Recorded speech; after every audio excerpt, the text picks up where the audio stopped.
Welcome to Viking FK Supporter Podcast, Vikingpodden's episode number 144. Today we are delighted to have with us Australian international and Vikings number 6, Gianni Stensness. Welcome, Gianni. Thank you for having me, Alex and Lars. Excellent use of our names. Thank you. And you can't see it on the camera, but Alex has placed out some name cards for us today, so it's easy for you, Gianni, to remember our names. Yeah. So thanks for that, and thanks for introducing yourself. Representing one of the finest neighborhoods in the city of Stavanger, Lars, the teacher from Madla. Welcome. Yeah, thank you. Yeah. And also the name cards is also a very typical teacher thing to do. So yeah, stamp of approval from our teacher with the name tense. Oh, good. Yeah. So Gianni, maybe we start off a little bit easy. Supporters of Viking will, of course, they will know some things about you. They will have seen you play, most of them. And but could you tell us a little bit about yourself and your background? Myself and my background. Okay, it's a long question now. Very long open-ended. answer. Yeah. Yep. Maybe we focus on the football, but also some things outside of the pitch. Yeah. Okay. Well, as a football player, currently, at the moment, my position is a centre back. I haven't been a centre back my whole career. Was a centre mid most of my career. All of my professional games in Australia were as a CDM, defensive midfielder. And in the Olympics, I transitioned to centre back. And I'm really enjoying it. And I think that's where I have most potential. Mm-hmm. I'm a good centre midfielder as well, but I think given my size and given, I think I have good defensive awareness. I think that's one of my best traits, and also my physicality and duels. With Viking as well, I've been able to take a role where I can use my midfield traits, you might call it, which is passing and vision with the ball, put that to good use. So yeah, I'm a bit of an all-rounded player, physical player, and I love to, I guess, assert myself on the pitch. And we'll touch on some of these things a little bit more. Your partnership with David Brekalo, you being able to play in those two different roles. But you talked a little bit about how you played at the Olympics, and that's when you transitioned to central defender. But before this, you played professionally in Australia. Is that right? That's where you joined Viking from? Yeah, that's correct. Yeah. Yeah, I played in. First of all, I actually debuted for a club in New Zealand called Wellington Phoenix. I think Joe might have played there when he was younger. Joe Bell? Yeah. Played for Viking previously, yeah. I've only had maybe 3 or 4 caps for them off the bench, and then started 1 or 2 games. Mm-hmm. But then had 2 full seasons with Central Coast Mariners, which is the club I was with before Viking. Okay. And did you also played youth football in Australia or New Zealand? Yeah, I played a little bit in New Zealand. I was only in New Zealand for 8 months or so. And but all of my youth football was in Australia, really. Yeah. So you grew up in Australia? Yeah. So I'll just take the jacket off. Yeah. But you are you're half New Zealand, half Kiwi? Yeah, so I grew up in Australia. My mum's Australian, my dad's from New Zealand. I was born in Brisbane, which is in Queensland, and then moved to Sydney when I was 4 or 5, and grew up on the northern beaches of Sydney. Mm-hmm. Really beautiful place to live, warm and sunny, and can you tell I miss it? And nice beaches and really relaxed place, and a lot to do outside of football. I think a common sentiment is that like no good footballers will ever come from like the northern beaches of Sydney or any beachy place, because it's so relaxing and it's so easy, and like to succeed as a footballer, often you have to be single-minded in your pursuit of being a professional footballer, and but I've managed it. Yeah, I mean we've seen what you can do on the pitch, so yeah. Were there anything other taking your attention, or did you manage to focus on the football? Like someone liked to surf. I guess that's a big thing in Australia. Or Yeah. I surfed all through high school. Before school, after school. I was also, I guess, a distraction. Not a distraction, but I was focusing on school as well. And yeah, so it took up all my, like, a lot of different things took my attention. But then, in my final season at Central Coast Mariners, then I decided to just completely dedicate myself to football.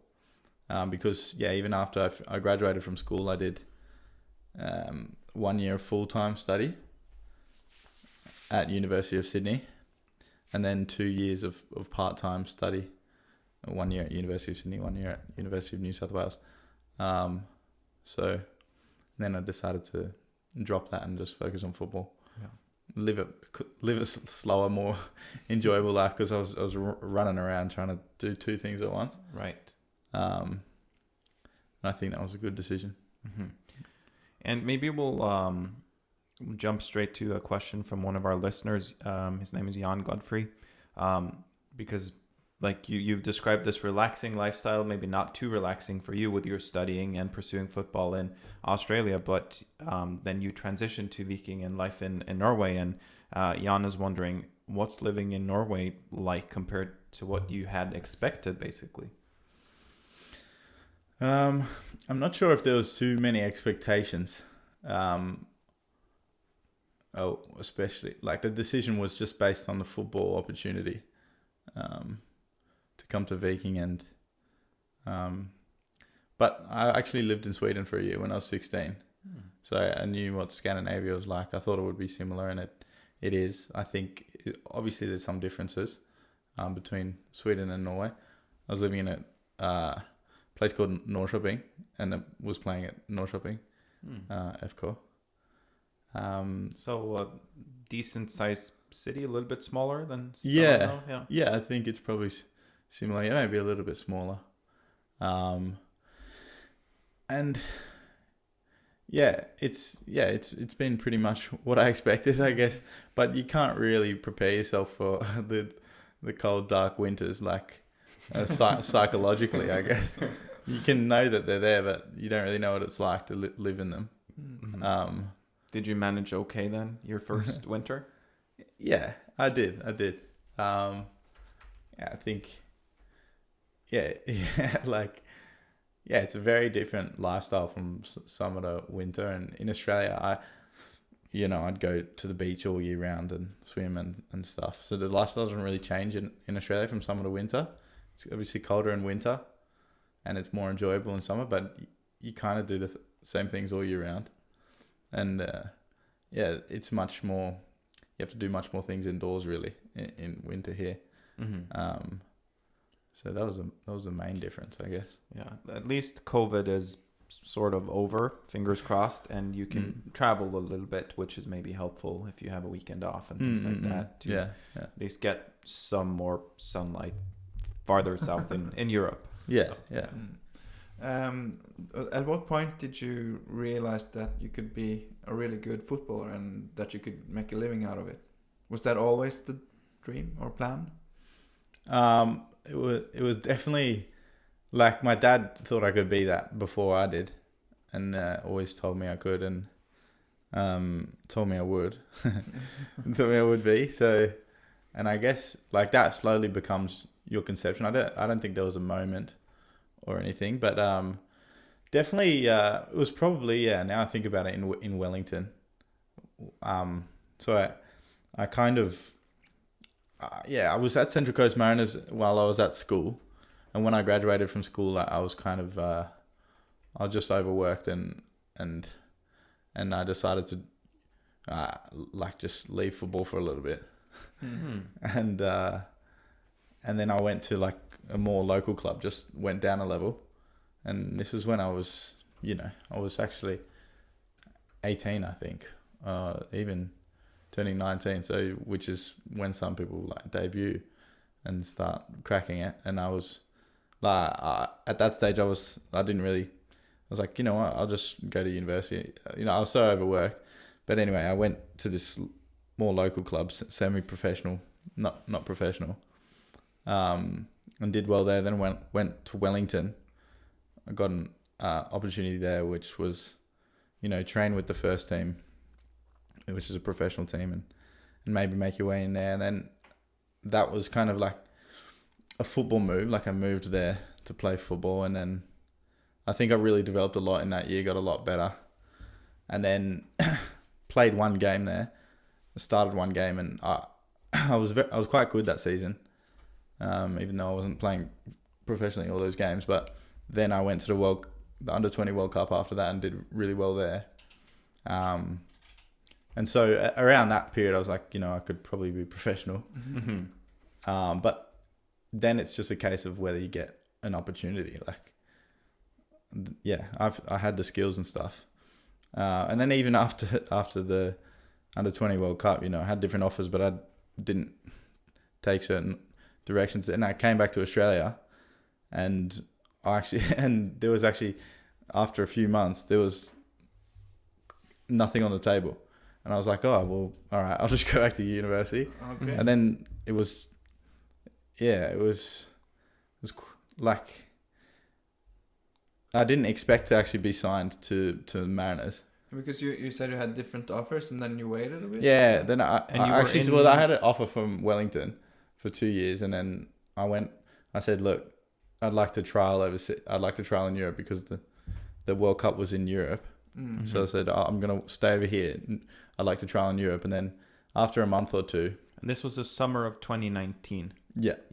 After a month or two, nothing really came to fruition in Europe. And then I went back to Wellington, and they said, no, that offer's off the table. I think there was different factors at play when they made that decision, but... They can regret that now. Yeah. But then I came back and kind of went back to my old old Sunday League club, and then I trialled at Mariners and trialled for a while, and they were trialling me at right back, and all this kind of thing, and then I eventually signed, a youth contract, but then ended up playing every game of that season. So it kind of went to zero to playing really quickly. Mm-hmm. I always believed that I was a good player, but that's not necessarily, it doesn't get reflected straight away in contracts, in game time, and all that. Yeah. So yeah. So you played 2 years for the Central Coast Mariners after you came back from the the 2019 U20 World Cup. That's correct. Yeah, 2 years with the Mariners, and then you signed for Viking, and after a very good Olympics. Yeah. So, and maybe just one other listener question I'll drop in here, because Halva Björge is asking, or he's saying, 2 of Viking central defenders have had complete control over Erling Haaland. Your fellow center back David Brekalo is one of them recently in the Nations League, and you played him at the 2019 U20 World Cup. That's correct, right? That's correct, yeah. Yeah. We played Norway in the second game of the group stage. We beat Honduras 5-0 in the first game, which was New Zealand's biggest ever win in a men's World Cup competition. Mm-hmm.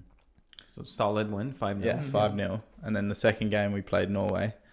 And a New Zealand team had never beaten a European team in any men's competition. And then we won 2-0, and I scored a goal, and then Haaland was playing. But we controlled me. Screamer too. Yeah, it was a great goal. It's probably the best goal of my career. So far. So far. we won 2-0, and then the game after that, Holland scored 9 goals. But they didn't make it through the group. We knocked them out. We knocked Norway out. Yeah. Right. Yeah. Me and Joe. Thank you. Thank you for that one. Did you see what a player Erling Haaland was at that? Yeah, well, they Did you notice him? Yeah, actually, they knew there was 2 players who they said kind of were key players, and he was one of them. Do you remember the other one? I think it was a 6. I think he's the same one who plays for Rosenborg now as a right. Maybe he's not as a. Could be. I don't know the Like, Rosenborg team so well, so I'm not sure. But yeah. I'm not A sure. right mid stopper. Yeah. The blonde kid. Barca, yeah. Is he the same age as Yeah, and he played in Denmark, so maybe that's. I actually don't know, but Yeah, it's not so important. But yeah,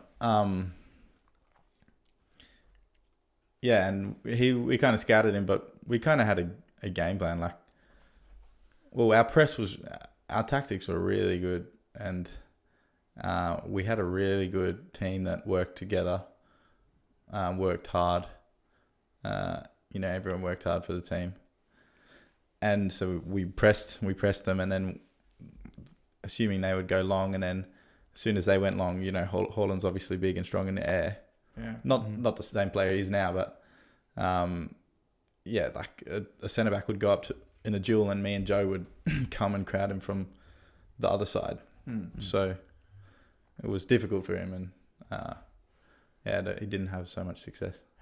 Yeah, as a Norwegian, I don't think we should dwell more on that game. Mixed feelings about that. Yeah. But it was the game, I think, that the Viking coaches first saw both you and Joe, right? Yeah, well, I think the story goes that they were already watching Joe at that stage, and then they saw you scored a screamer. then they saw me as well, and obviously. Yeah, Joe played very well at the Under-20 World Cup. He was one of our best players. And so they kept scouting me after that, until they eventually signed me many years, like 2 years later. So yeah. And you joined Viking in August of 2021. Mm-hmm. And this was straight after the 2020 Olympics. Yeah. Right. And for any listeners listening in the future, because of this thing called COVID, the 2020 Olympics took place in 2021. Yeah. And had you already signed with Viking at this point when you were playing the Olympics? No, it was after. It was after my last game. It was. I flew back to New Zealand, where they had 2 weeks of quarantine. In hotels, and fun time. Whereas I should have, and then I signed like 2 days into my 14 days. I had to stay 12 more days, so that was really bad. I should have stayed in. Well, I was in Tokyo. I should have flown to Europe, or should have stayed in Tokyo, to see if I signed, because then I could have flown to Europe or something. Because we're in the middle of the season. Yeah, that's true. So, and the New Zealand pandemic rules were stricter than most other places. I think so. Yeah, definitely. Both New Zealand and Australia, because you went to Australia as well, right? Like straight after, but just for a few days to get some things, and then because we were waiting. I remember for you, when's he coming? Yeah, a bit like right now we're waiting for a new defender. Diop coming from Senegal, is it? Where he's now arriving today, I think. Just one more question about your background. Do you have Scandinavian roots? I think I saw something about that. Well, my Stensness is a Norwegian name. So there are roots there, and my dad actually told me where they were from when he was over here, which is a place just south of Oslo. But it's quite far back. It's like great grandfather, great grandfather, something like that. Okay. But it's a fairly easy name still, Stensness, right? It would work in most countries. Yeah. No, it's not an easy name. You don't think it's that easy? No. I'm telling you, it could have been a lot worse.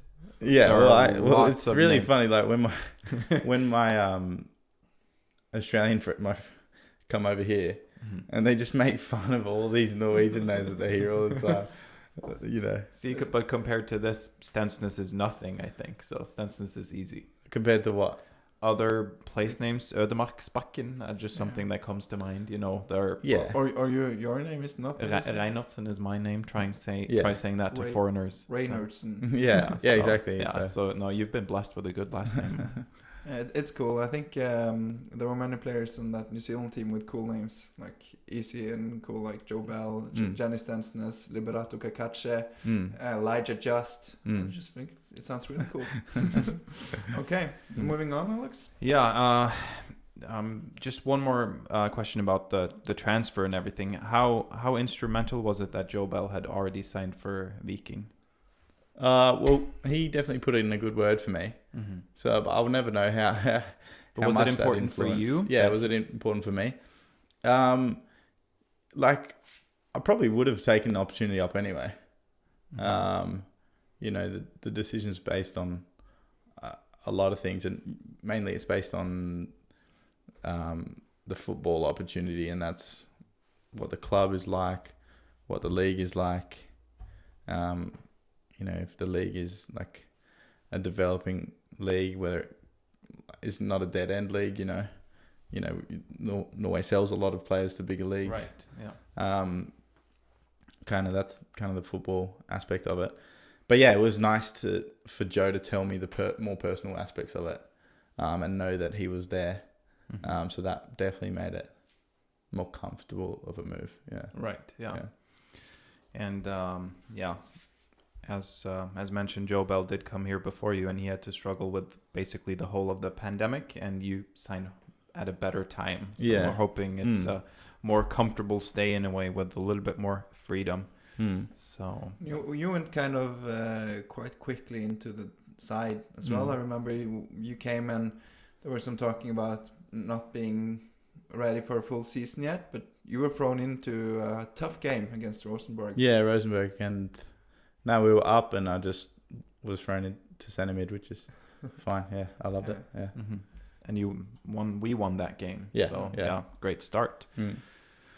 Okay, so this was sort of the easy warm up, I think, and now we can jump into the actual questions. Okay. Now, we put out a post on Twitter and a little thing on our Instagram story asking for questions, and we've received many questions from our listeners, and we've tried to group them. So we will talk a little bit about Viking this season, Sure. and then we'll talk about your future and what it's been like playing for Australia, and a few other questions to finish things off. And Yeah, so there will be different things, and maybe we'll mix some of them up if it's natural. A few of them were very easy to group because we got a lot of questions, and a lot of them were basically the same question, Alexander. yes, because well, I'm not going to name all of the people who asked this question, but HP and Einar and Simon, Torgeir, Stine, Mathias, Brynjar, Hugo, and a lot of more people asked the same question because it's been a while since you've been on the pitch for Viking. So they're all wondering, what is your injury and when will you be back on the pitch for Viking, Gianni? Yeah, my injury I'm not sure what it's called in Norwegian. In English, it's called Shin Splints, and it's turned into shin bone edema, which is stress in the bone. So it's a bone injury, and it's basically better now. It's something I have to manage. It's something I actually had from the start of the season, actually, and was managing it, and then, but with a bone stress injury, if you manage it well, you can keep it under control. But unfortunately, we had a lot of games at the start of the season, and then in the national break it got worse and got to a tipping point. Like I'm back training with the team, not completely fully yet, but I'm confident I'll be back very soon, within 3 weeks, definitely. If like touch wood, there's no more complications with it, because I went back to training a month ago, and and I took a bit too steep of an increase in training load, and then kind of irritated it. Yeah. And then I just had to start again a little bit, which was very frustrating. So we did get a question from someone who wants to remain anonymous, but they're claiming to be in the know. And the question goes, Viking were worried about your health injury risk, and you just mentioned that this was something you knew going into the season. So Viking were worried about this, and they communicated this to Australia, and this person is saying that Australia did not listen to Viking's concerns and ran that risk and pushed you too hard, and then the injury happened. Is this something that's true? Did Australia gamble with your health and push you too hard? Yeah, it's an interesting question. They do seem to be a bit in the know, but no, like it's difficult. There's a lot of, it wasn't just a season game that we were going into in the national team break. This was qualifying for the World Cup. Playoffs, right? Yeah, this was playoff games to qualify for the World Cup. So I wanted to play, and in a national team, it's different to your club team, where it's always a fight. It's always a fight to be in the starting lineup, and each time you go into camp, you want to show that you should be in the starting lineup. So I think there was lots of different elements to it. There was a personal element where I wanted to show what I could do. There was obviously a communicational. I think there was a communicational element. There was an element that, we didn't really know how bad it was. I think I should have done a scan earlier in hindsight. So you didn't do a scan before the playoff games? That's correct. Okay. After the first playoff game, then I couldn't. It was really painful. So then I got a scan, and then there was decisions to be made. Do you want to, keep? It's an injury, and it's quite bad. But do you want to keep trying to help the team to make the World Cup? Or do you want to be selfish? No, and is that how they worded it? Like, be selfish? No, I couldn't say exactly how they worded it, but I think I need to take some personal responsibility on, the way I look at it now. I maybe should have been more selfish in terms of it's an injury. I wasn't the starting centre back at that stage, so. You wanted to prove yourself. Well, if I was the starting centre back, maybe it's justified that, okay, I'll push through it, I'll play.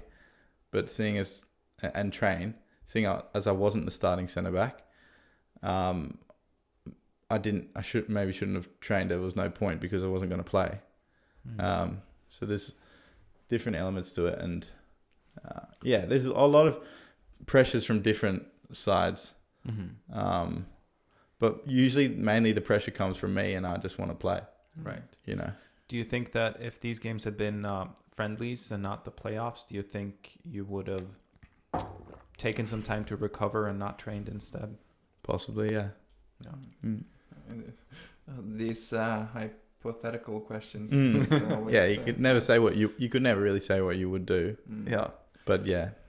Are you worried that because now it's been so many games that this might have ruined the rest of the season and your chances of going into the World Cups, which you qualified for? Can you tell us something about the rest of the season for me? Yeah, and for Viking. Because to go to the World Cup, you have to play right for Viking.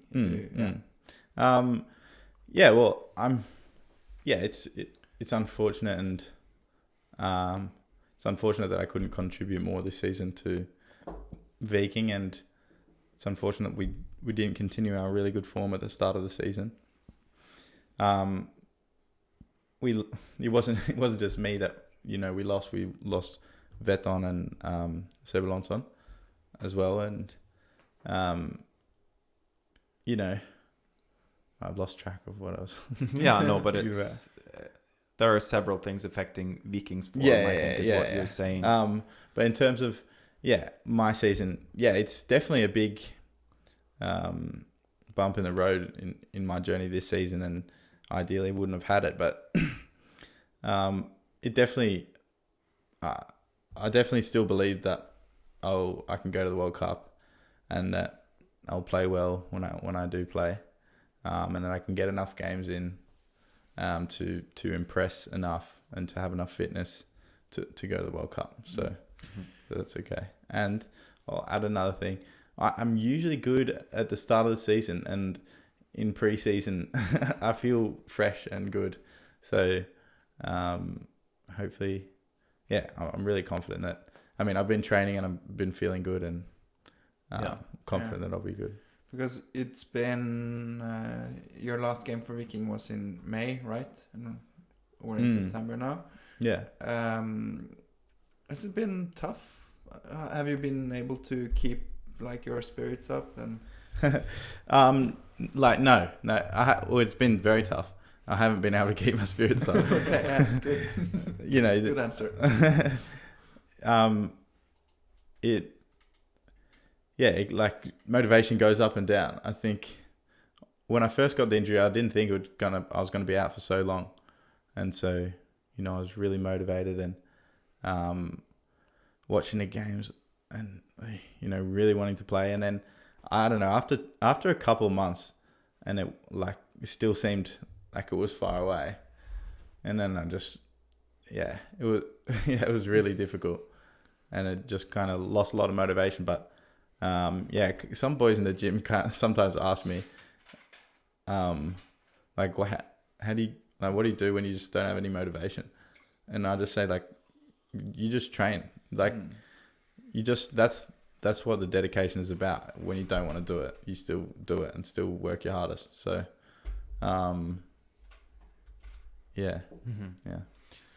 So, it does sound rough. It also sounds like you can confirm what Fredrik, or you can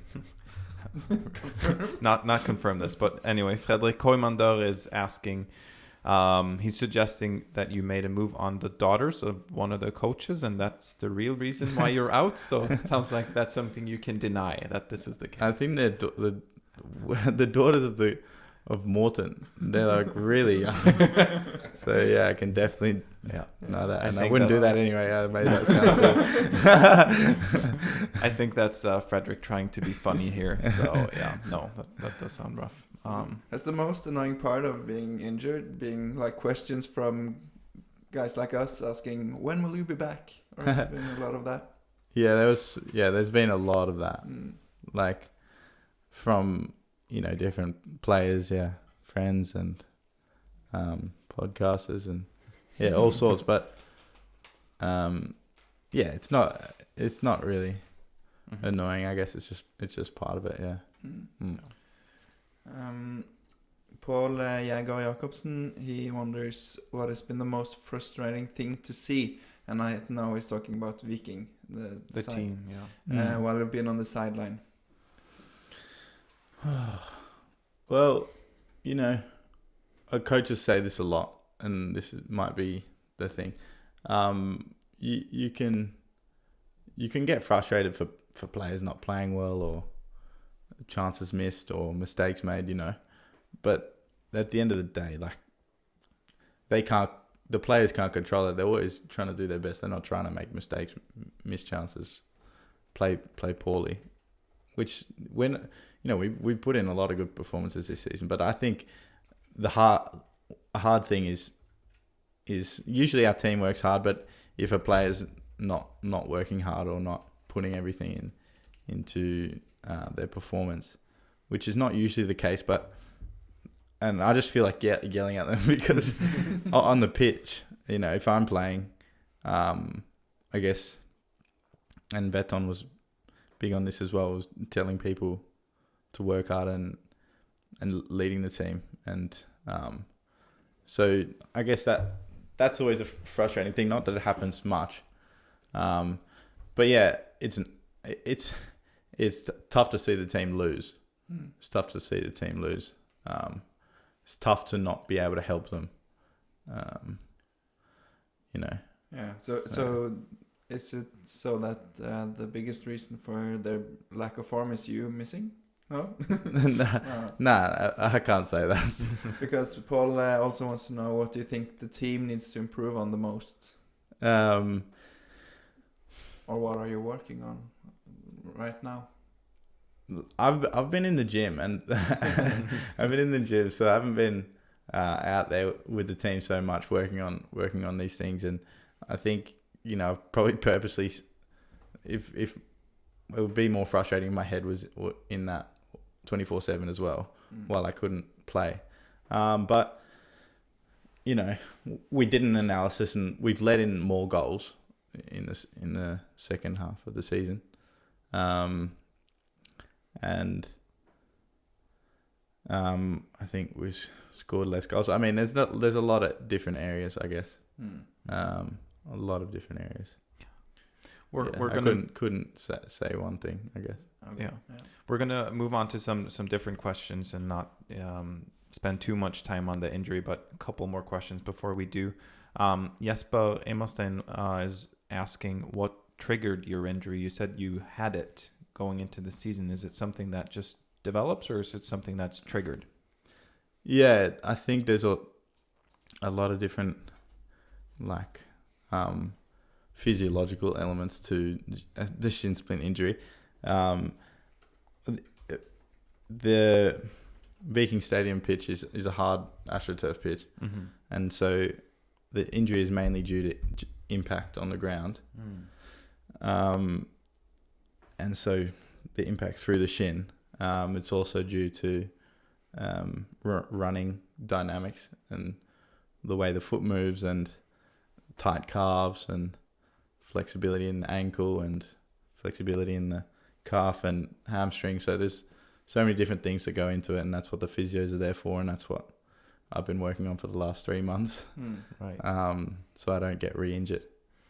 So then you answered Mørkeblå on Twitter, Ove Bjelland's question about the Vikings' poor surface, the turf, if it's affected you negatively, and it seems like it might have. Yeah, I think so. You can never tell, how much of a contribution that's been, but it's there's a suspicion that it could have contributed. Yeah, that just reinforces the message we've received from other players as well, that the turf really is in desperate need of being replaced. So we're hoping that can happen soon. Yeah, I think I saw that it might be already next year.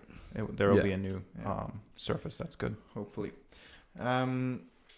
So this season, after a great start for Viking, it's been a bit of a struggle, and the coaches have been playing different formations and setups with the team.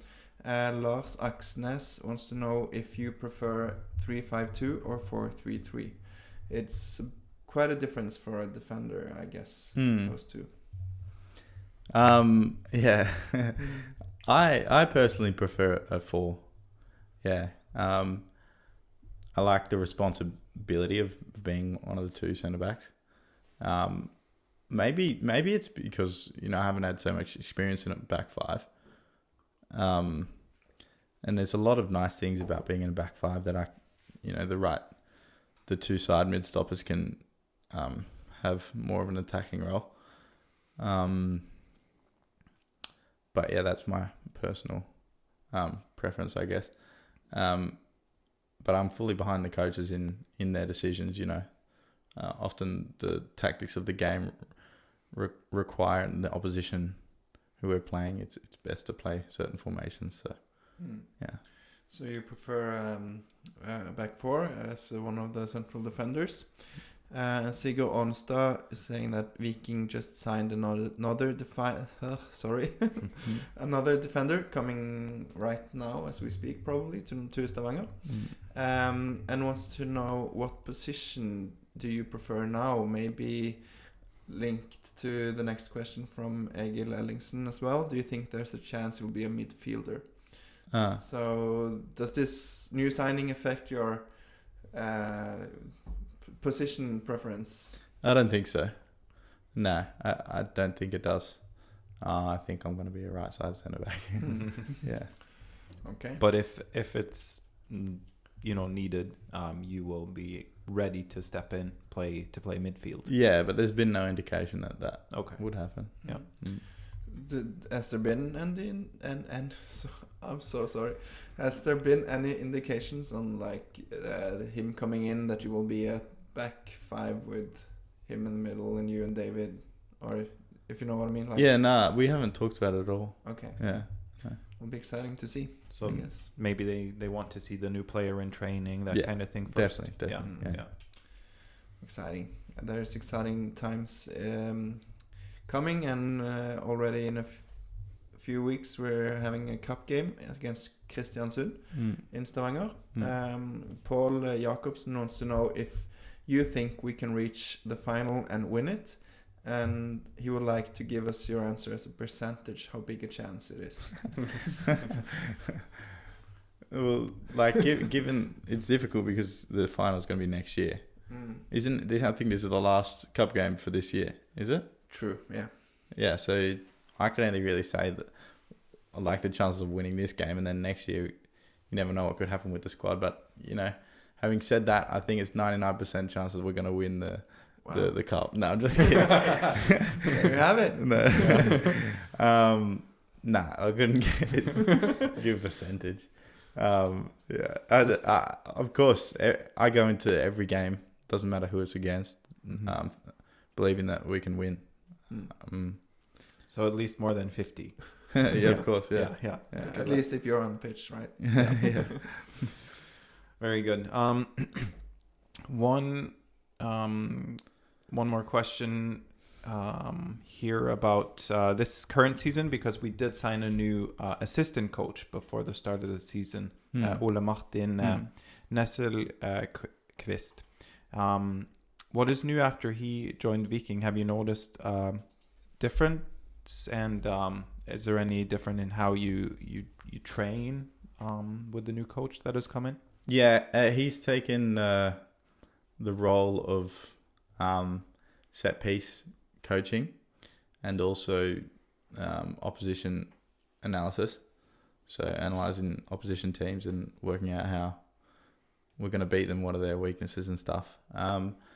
So the training hasn't changed so much, but he's been a really professional person and good to have around, and he's been a great addition. Mm-hmm. Yeah. So in everyday training, an assistant coach like Ole Martin, will he be more observant, and then will he sometimes move in and like run tactics or run certain set piece things with you? Or not so much tactical. That's more Morten and Batty's job. He's got, like, if we're gonna do a set piece session, it would be a separate segment of the session. He won't integrate that into the main session. It will kind of usually be at the end of a session. Okay. 15-20 minutes on set pieces. Yeah. Okay. Yeah. Good. That's good to know. I think it's it's something that people are welcome to come to trainings and observe, I'm sure, but most people have their day jobs, right? So they're it's not for most people to come and see. So yeah. Any more questions, Lars, on Viking's current season? Because we do have some questions on Gianni's future and ambitions. Yeah, just you said right now it looks like it's 3 weeks away, so you'll make the ending of the season. Definitely. Yeah, and hopefully the World Cup as well. Yeah, that's right. Okay. A different question, Gianni, about you and where you see yourself maybe ending up. What are your ambitions as a footballer?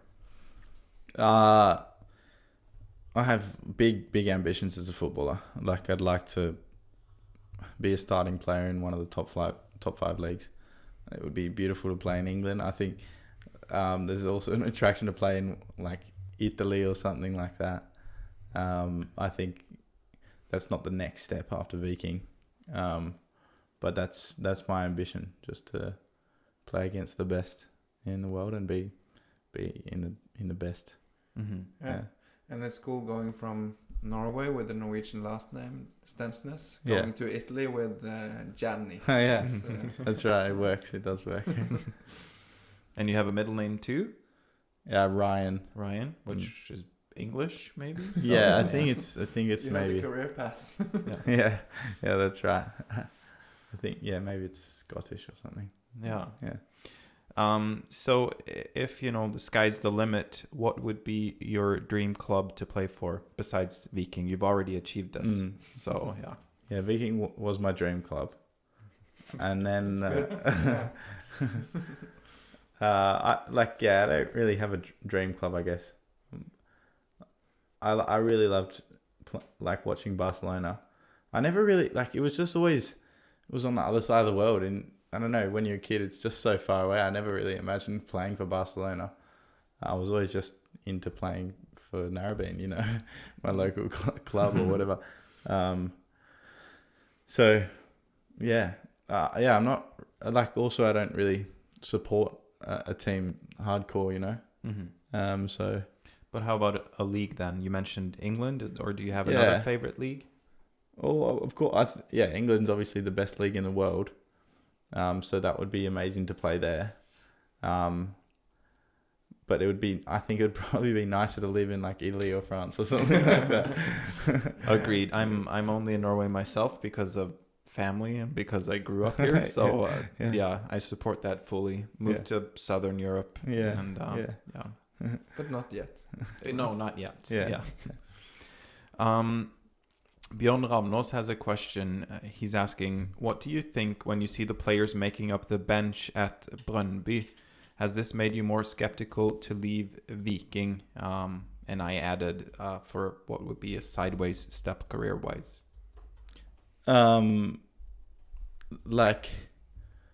It hasn't made me hesitant to leave Viking now. I think, it's unfortunate that they've been on the bench this season. Mm-hmm. Obviously, Sebbe Lonson was starting when he first got there, and Heinrich has started a lot of games. Mm-hmm. He's still very young. Joe was starting last season. It's not been that many games, so it's not. You can't say anything like that yet, I think, about them. But obviously, I think I wouldn't move to Real Madrid. My agent often says you wouldn't move there, but it would be hard not to if they offered you.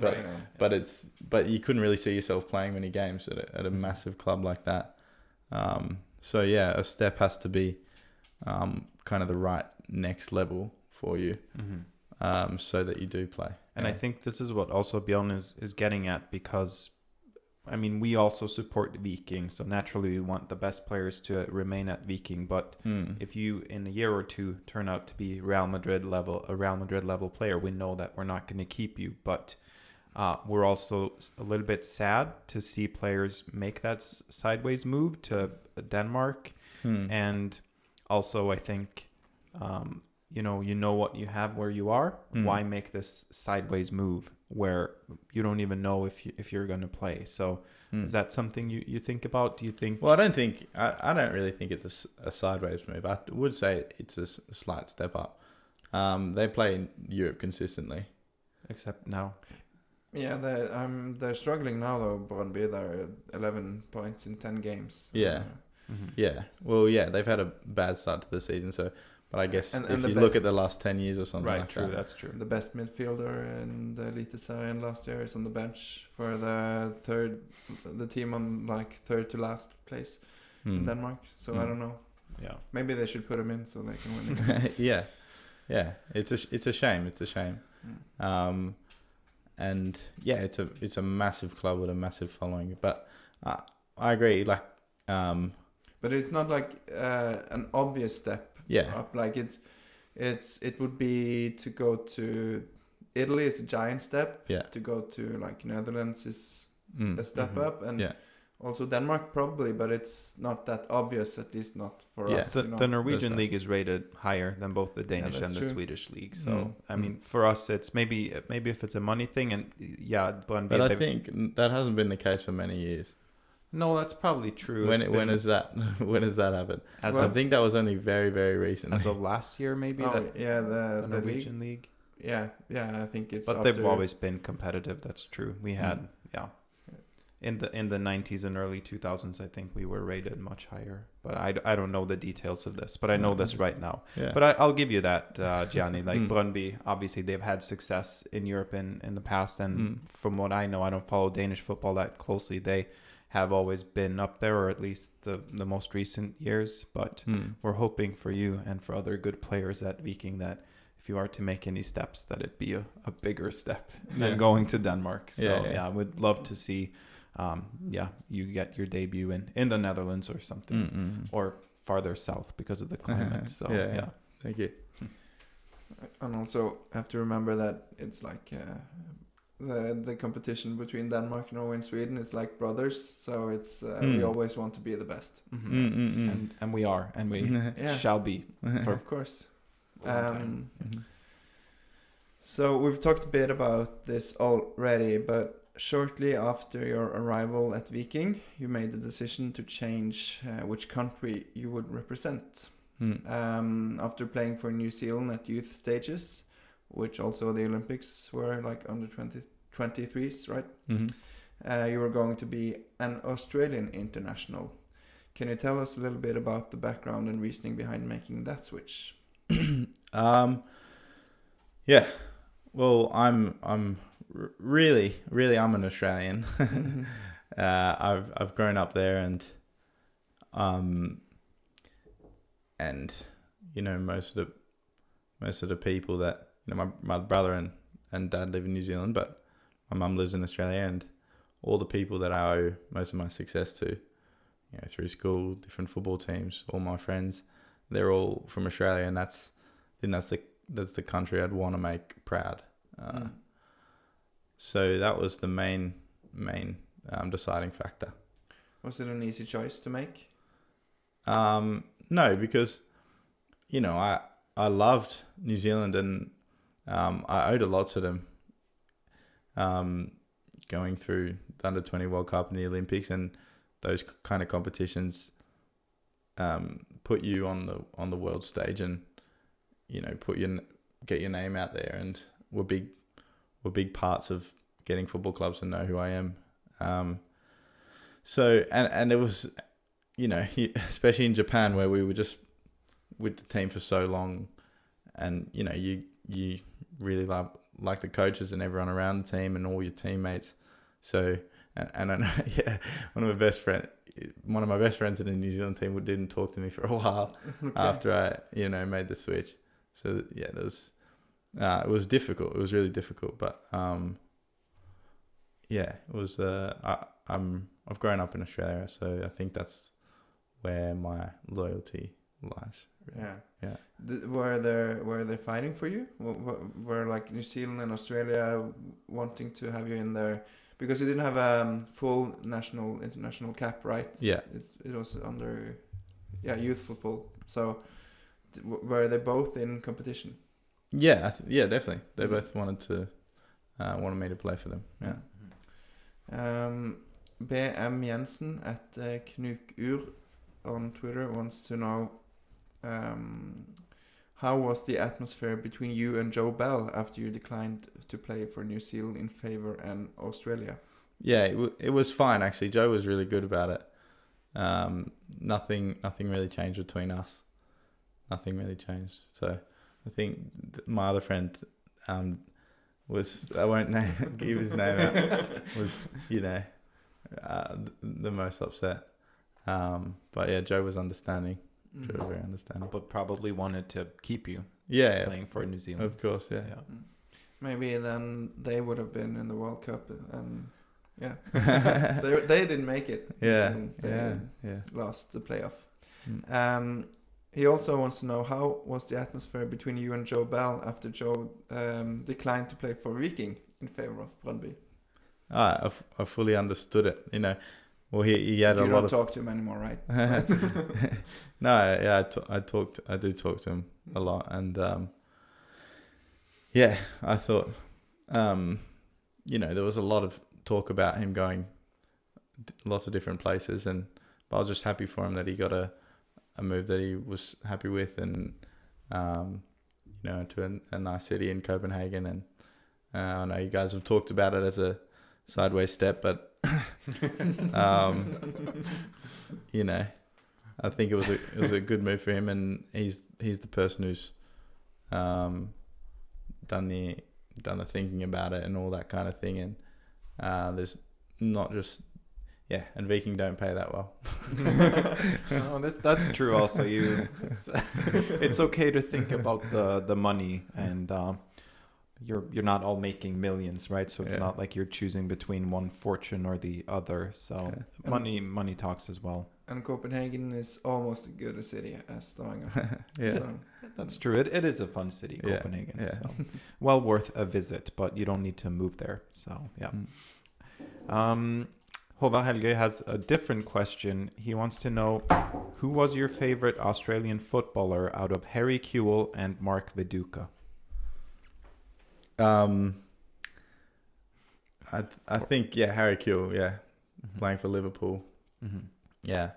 Probably one of the best Australian players ever.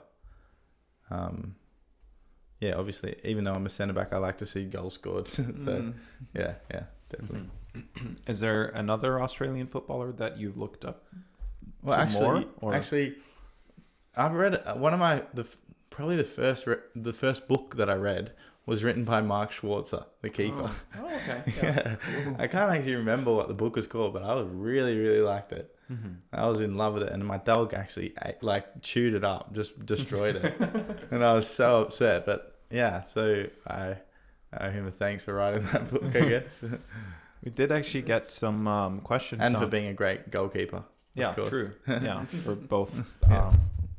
In club football and for the country. Yeah. Jan Godfrey, who we heard from before, he actually had a question on books. He says that he read recently that you like to read philosophical books. Is this true?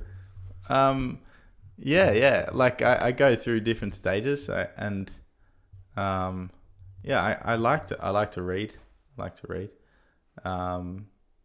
So I've read a lot. Yeah, I read a few different books, but I read some Nietzsche recently, Friedrich Nietzsche, and Aldous Huxley. Maybe you wouldn't call him a philosopher, but he's a interesting thinker, and but not really just philosophy, like different books, kind of like psychology and sociology, and like I guess some books on history and stuff. So, did you study any of these topics in university? I started studying physics, which is my favorite subject at school, and then I decided it wasn't for me, and I was also studying psychology, and I still study psychology, and that's like probably what I'm most interested in as a subject to study at university at the moment. And I'm also doing economics. Okay, cool. So are you studying a little bit on the side still, or no? Well, sorry, I'm enrolled to study. Like, I'm with an institution in Australia, but I've just been kind of putting it off, like deferring each year. I see. Yeah. And philosophy, is there a lot of philosophical discussions in the dressing room? No, none. None, unfortunately. What is life? What is the meaning of life? Wow. But what do you like to do besides studying and playing football? Well, I like to go to the beach and surf and hang out with friends at the beach. So, I've had a lot of success here. What do you like to do? What do I do here now? I sleep a lot. Yeah. I like to. Well, I've been learning guitar recently. I don't know really what I do. I've been playing golf recently. Reading books. Couldn't really say what I do. Mm-hmm. Just hanging out with friends, and you also get to do some traveling now. Yeah, well, that was usually I'd be with the national team on those breaks. Mm-hmm. You know, the break we just had over the weekend. But I love to travel. So I'd do that more if I wasn't a footballer, I think. Right. Yeah. And you say hang out with friends. Who in the dressing room would you like say you spend the most time with? We heard that maybe Harald Nilsen Tangen is one of your friends in the dressing room. Yeah, definitely. I'd say I spend the most time with him.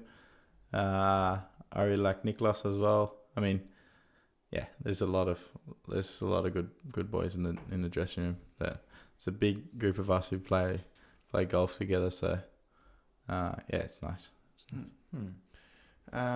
What player would you say was the most welcoming towards you when you arrived last year?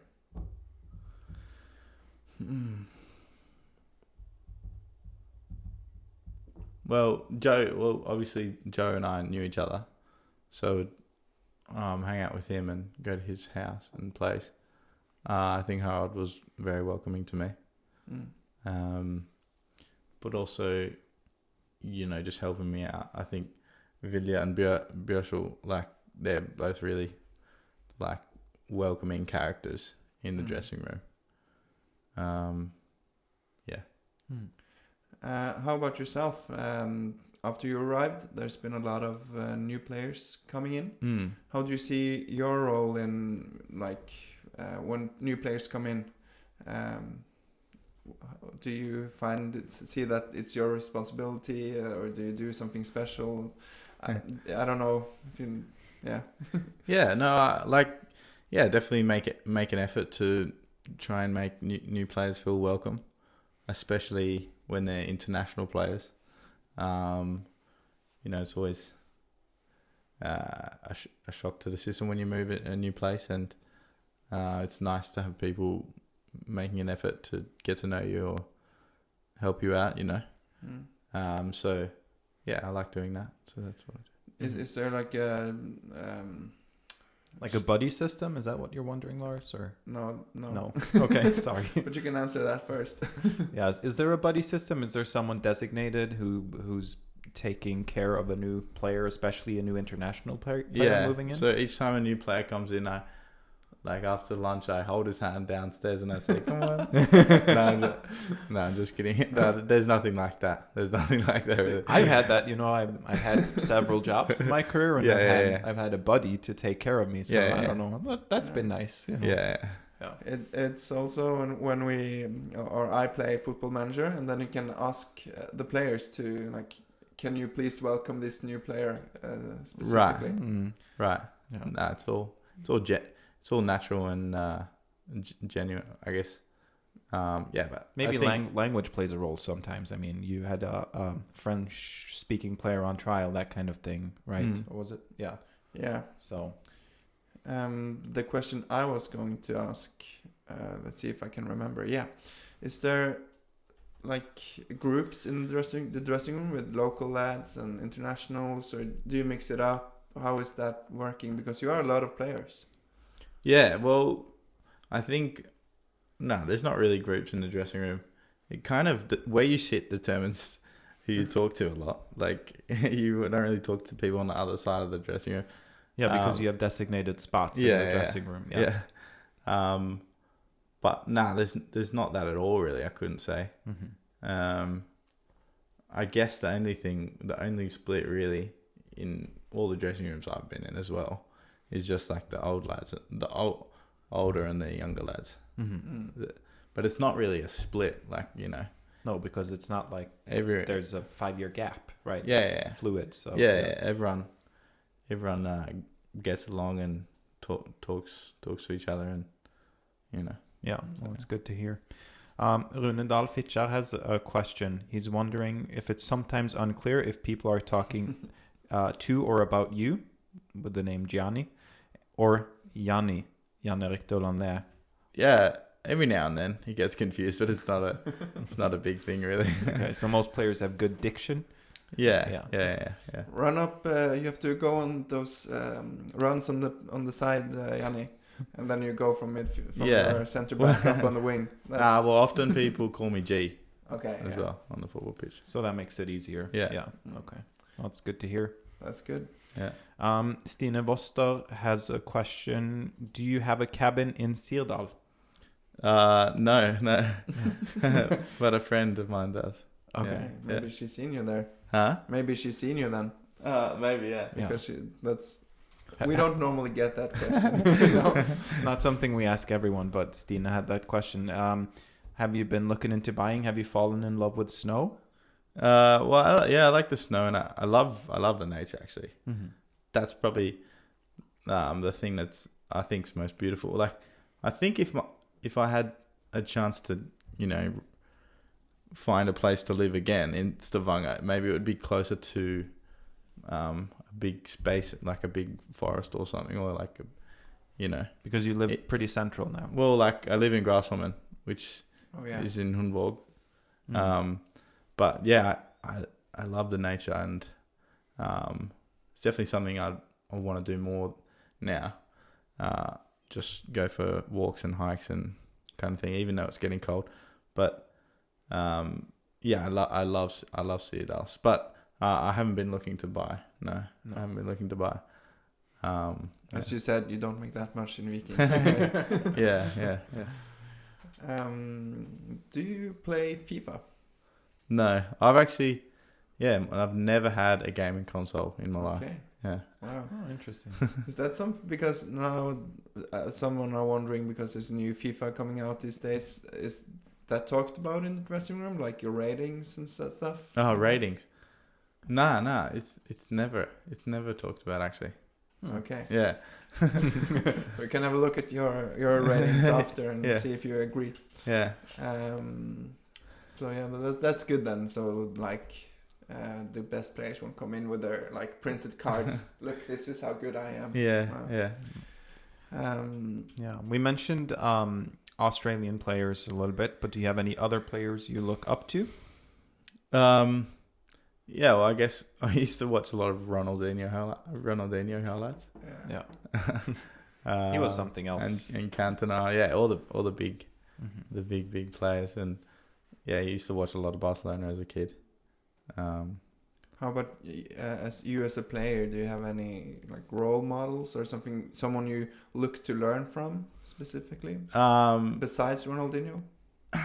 Nah, I don't. I guess I just it's interesting actually that every game, say I watch something, either some highlights or a game with some friends, that I'll notice what the defenders are doing, what they're doing wrong, if they're really good, what they're doing well, and they'll notice what the strikers are doing I don't really have a role model that I base myself off, but I'm always looking at what people are doing and Trying to learn. Yeah. What would you say are your greatest strengths as a footballer? I guess, I think I have a few strengths. I think I'm good on the ball for a centre back. I think that's definitely one of my strengths. Reading the game, with the ball and without the ball, knowing, when to step up. I think also, organising the back line. I'm good at that, and I think I have big balls, like going into challenges, and I don't care, but I'm gonna impose myself. I'm not gonna let the striker feel like he's comfortable, and I'm not gonna be dirty. I'm not a dirty player at all, but I'm just gonna go in hard every time, and It sounds like someone we're really excited to have back, someone who can organize the back line and who will give 100% in the duels. We're excited to see you back on the pitch. Thank you. Because, like you said, we have conceded a few more goals, and sometimes it will be good if we can be a better 4-3-3 team, I think, going forward. So, that will be exciting to see. Yeah. You've talked a bit about how you like to read and philosophy and study and stuff. So it's not always like going around having fun, running around in the nature. Do you like to meditate? Yeah. Well, I used to meditate more, and but I do like to meditate. I do like, and I should do it more. But Because we heard that you tried to meditate through COVID lockdown after returning to New Zealand after the Olympics. Yeah. So we had 14 days inside. So yeah, I was doing a lot of that kind of thing. We're just inside. So I tried to make use of the time. Not just spend it on my phone watching Netflix, whatever. Were you able to train at all during these 14 days? Well, I just was on the same assault bike, Yeah. So, I think, actually, I've been thinking, I think it's almost better to not train just on the same machine for 2 weeks, because then your muscles just get used to doing that same motion and it's not. So you're saying at least use different machines? Oh, yeah. Oh, definitely. Or just relax. I don't know. Well, I also had a dumbbell and I was doing different things. But I feel like I came back to football and, I should have just had a football in my room, really. To just juggle the ball and stuff. Yeah. But, to get back, to the meditate. I guess I was doing that, and I was doing just thinking about my goals and stuff, and I did this thing where you think about your goals and how you're going to reach them and stuff like that. But I did actually get into meditation. I've read a lot of Buddhist books and stuff as well, but also breath work I find quite valuable as well, to get into certain headspace and in yoga with long holds, more relaxing. And when we're in my old club, actually. My old club, the first season, we finished last. And we have no relegation in Australia because it's not the second league, it's not close to professional, really. Okay. So we couldn't bring anyone up. And we'd been last 4 or 5 years in a row. And then in my second season, we started doing this yoga and meditation kind of thing, and we came third. Okay, wow. So from 4 or 5 years last to third. So I was already into it at that stage, but I really resonated with what we were doing, and then turned it into a practice that I did by myself. But I haven't actually done so much of it in Norway. So by that math, if you introduce this at the Viking team, you would win the league. Yeah, there you go. Yeah. Go ahead, do it. I mean, we've heard this from different athletes in different sports that to meditate and just empty your head makes it easier to perform, I guess. Is that something you... Definitely. I guess I don't do it so much close. Oh, yeah. Well, definitely on the game days. It seems like a long time ago now. Game day preparation, but I wouldn't. Yeah, I don't like to do so much, or look at so much. Yeah, just like to keep my head empty. But I don't really have a game day meditation practice. A lot of the time it was in my old club. We used to do it, say after a big day of training, or say after a game. It's to kind of reset yourself and help you to relax so that you can recover better as well. So we didn't really have a focus of performance. It was more recovery, I guess. But I think it can be used for that as well. Yeah. Very good. I think we're moving. Of course, we're moving against the end. That's what we do. But a few quick questions at the end, lighter ones. Yeah, from one of our faithful listeners. Is that how we say it in English? Sure. Yeah.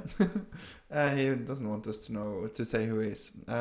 He wonders, because now you lived in Stavanger for over a year, what is the best and what is the worst thing about Stavanger?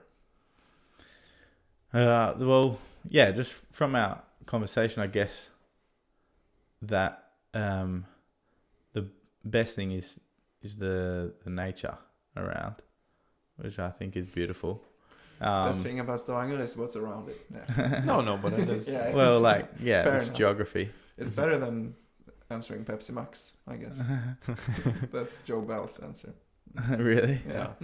That's terrible. But you live in Hundvåg, so you see the fjord every day, right? Yeah, And, it's beautiful where I Yeah. live as well. But yeah, and okay, the worst thing, well, it would have to be the weather. That would be the easiest answer for me. Mm. Yeah, it would have to be. It's sort of a good thing that is the worst thing. If you had said the people, it would have been terrible. And yeah, Well, yeah, I think the people are very, very welcoming. But I think like the culture is very different.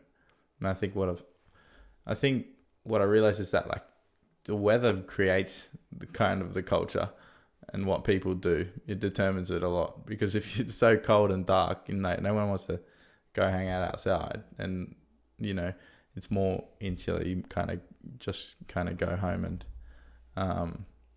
so yeah. we've become a nation of introverts in a way, at least A during little bit, the yeah. winter time, possibly. Yeah. Yeah. Maybe this is also answered, but the same guy wants to know what is the best thing you have discovered about Norway so far. And maybe this was the Pepsi Max, actually. Or maybe this was the nature. Yeah. Yeah, I guess that's the same kind of question. Mhm. Yeah.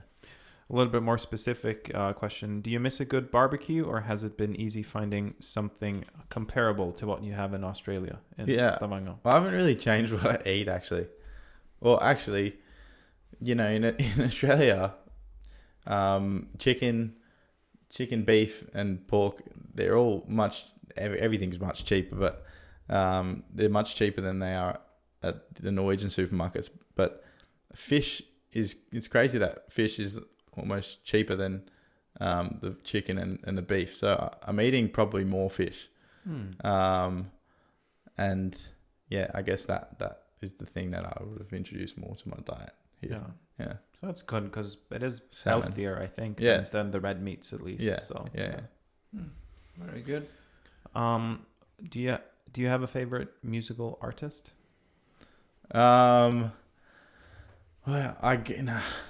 not a favorite. Nah, I bounce around so much on who I like to listen to. Any recommendations from Australia? From Australia. Well, there's I guess over the past years, I've really liked Tame Impala. His name is Tame Impala. It's a certain kind of rock music, and I guess I would listen mostly to rock music. And any other Australian bands? I mean, Crowded House.